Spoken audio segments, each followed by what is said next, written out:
In Motosim 5.2, we've added a new feature called the Model Library.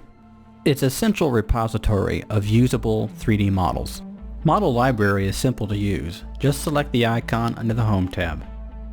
And we're going to select a sample model of a base. Just drag and drop it onto the floor. The red dots represent the center of alignment. As you can see, we already have a pre-selected number of categories. Here is a conveyor. We even have people. Just drag and drop a person on and you can get a perspective of the size of your cell.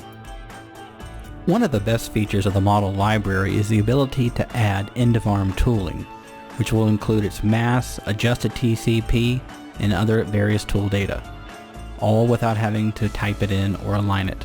Just drag it over to the robot anywhere on the robot, and it will align itself to the flange. You can also change the tool number if you would like. This torch is now attached to the flange. You can also add your own tools to the model library. Let's remove the torch and adjust the TCP and turn on an existing cylinder.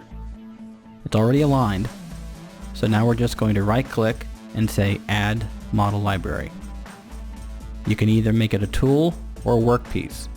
Make it a workpiece is just a part. Make it a tool and now it will automatically attach to the flange. Give it tool data and hit OK. And that's the model library, an easy yet powerful addition to Motosim 5.2.